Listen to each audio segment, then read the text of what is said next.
ẹ mà káàbọ̀ ẹ̀yin ènìyàn mi. Ó tún ti ṣẹlẹ̀, ẹ jáde, ẹ túyáyá, ẹ wá gbọ́ ìròyìn tó tún ṣẹlẹ̀ lọ́wọ́lọ́wọ́ báyìí. Àsìdè hot ni o, ìròyìn tó ń gbóná fẹlifẹli bí àmàlà tó jiná gangan. Ó tún ti ṣẹlẹ̀ débi wípé ọ̀rọ̀ yìí gba sùúrù o. ọ̀rọ̀ ńlá nìyí o. Ẹ wá gbọ́ àṣírí ńlá tí Almoruf tú nípa àwọn Haúsá, Fúlàní àti Igbo lórí Yorùbá. Ẹ jáde kẹ́ ẹ wá gbọ́ àṣírí ńlá yìí o. Ká má purọ́, ọ̀rọ̀ yìí ó ń jọ gàtẹ́ kò jọ gàtẹ́, ó ń fi ẹsẹ̀ méjèèjì tiro. Òun lọ̀rọ̀ tó ń bẹ wájú wa yìí. Ẹ̀yin ènìyàn mi, tó bá jẹ́ ìgbà àkọ́kọ́ yín rèé tí ẹ pẹ́ ṣẹ̀ṣẹ̀ ń darapọ̀ mọ́ wa ni, ẹ dákun ẹ má hesitate láti like, ẹ follow, ẹ share, ẹ subscribe. Ẹ jẹ́ kí ìròyìn yóò lọ viral, ẹ jẹ́ kí ó dé ilẹ̀ àwọn gbogbo káàárọ̀ oòjíire pátá. Bákan náà ẹ jẹ́ kó kan gbogbo àwọn ọmọ Yorùbá lára nílé lóko lọ́nà lẹ́yìn odi wípé Yorùbá nation ló lè ṣe. Ẹ jẹ́ kó yé wọn wípé Yorùbá nation la fẹ́ o, in as much as possible. Òmìnira ilẹ̀ Yorùbá òun ló jẹ wá lógún. Ẹ jáde kẹ́ ẹ wá gbọ́ ìròyìn ìyàlẹ́nu ni o. Ìròyìn náà ká má purọ́ ó yani lẹ́nu, ká má purọ́ ìròyìn ó sọ̀pá sínú ráìsì mi. Kí ni ìròyìn yìí dálé lórí? Ìròyìn dálé lórí Haúsá, Fúlàní àti Igbo lórí ilẹ̀ Yorùbá. Ó dàbí wípé kíní yìí, ká má purọ́, ó dàbí pé ó ti ń di setup o. Yes, ọ̀rọ̀ orílẹ̀-èdè Nàìjíríà yìí sìn, the way bí tí ń ṣe ń lọ, ó dàbí pé kíní yìí, ó dàbí pé ó ti ń di stage game. Ó dàbí pé wọ́n ti ń parọ́ tàn àwa ọmọ Yorùbá. Ẹ jẹ́ ká lajú o. Ọ̀rọ̀ yìí ti ń di 2 against 1. Yes, bí bàbá Almoruf ṣe ń sọ nìyẹn. Èmi náà rí sí ìdàpọ̀ ọ̀rọ̀ yìí ti ń di 2 against 1. Now ẹ jẹ́ ká wò. Ṣèbí now àwọn ọmọ Igbo ti ń pariwo wípé àwọn ò protest. Now àwọn Igbo àti Haúsá wọ́n ti parapọ̀. Ẹ jẹ́ ká ti bẹ̀ wò dáadáa, wọ́n ti parapọ̀.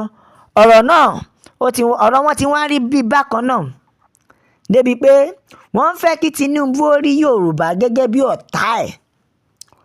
Wọ́n fẹ́ kí Tinubu, wọ́n fẹ́ kó rí Yorùbá gẹ́gẹ́ bí àwọn tí wọ́n ń gbàbọ̀dé fún.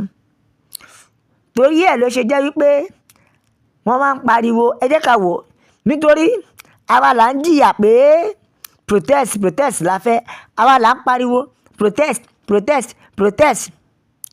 wípé a ò fẹ́ mọ́ ìyà yìí pọ̀ jù. Ó yẹ jẹ́ ká wá ti bì ṣáná wò. Àwọn kan máa ń sọ fún mi ò gbàgbọ́. Wọ́n ní Igbo wulẹ̀ fẹ́ràn Yorùbá.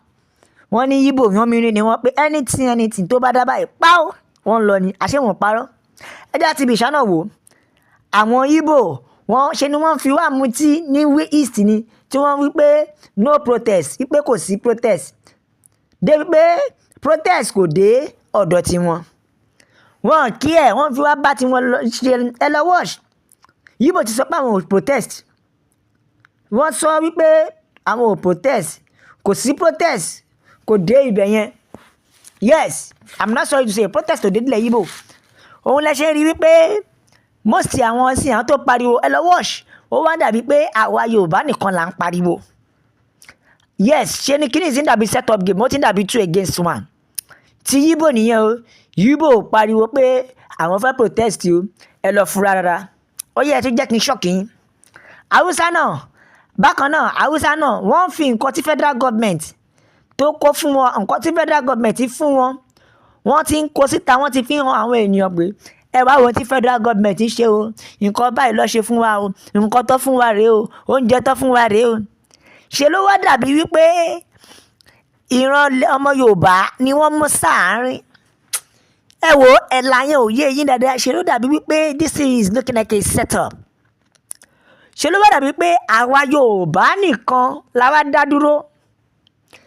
Àwa Yorùbá àwa dúró là ń pariwo pé setup protest la fẹ́.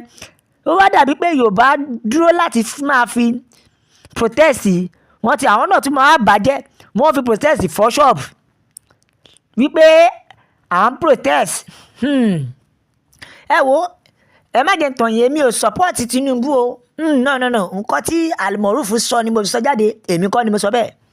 Èmi ò support Tinubu nítorí wípé kíni yìí ó wá jẹ́ ká ti bí ìṣálókìyèsí Ògùn. Most àwọn protesters yìí náà Yorùbá ni wọ́n base lé lórí lọ́sẹ̀ torí ẹ̀ náà ṣe ń pariwo pé Yorùbá ló ń protest. No, kò ṣe àwa ìran Yorùbá nation o, ẹ má ṣì mí gbọ́. Àwa Yorùbá nation kò sí tó kan àwa, a ò protest. Òmìnira ilẹ̀ tiwa là wá ń pariwo fún. Òmìnira ilẹ̀ tiwa ló jẹ wá ní ogún. Ṣé ló dàbí pé àwọn méjèèjì parapọ̀ wọ́n máa ń mú Yorùbá ní gan, wọ́n mú wa ní bèbí torí pé wọ́n ti rí mentality wa pé àtẹnujẹ ló pọ̀ jù nínú àwọn ọmọ ìran Yorùbá. Kò sí ọpọlọ nu most mọ́.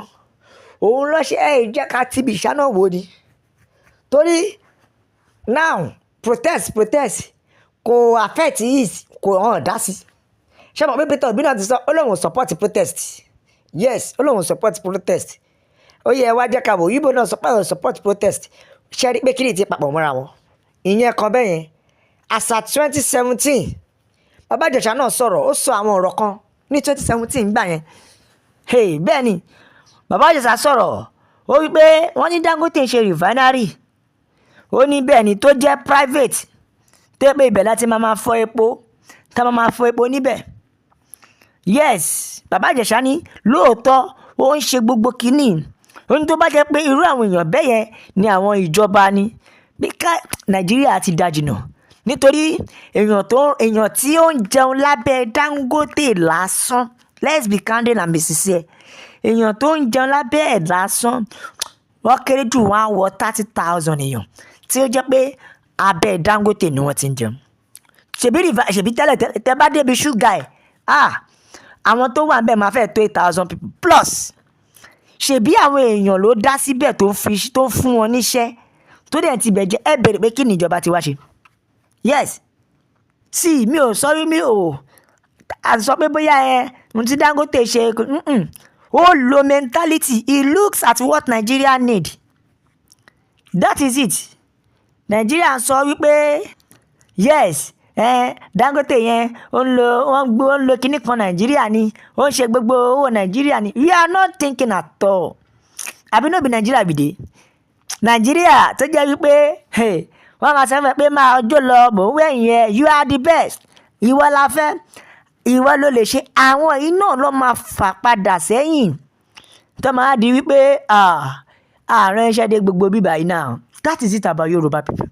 Ohun tó fi dàbí mi support anybody o, I'm not supporting anybody o, I'm just trying to let you know that Nigeria lives have upgraded débi wípé tí a ò bá múra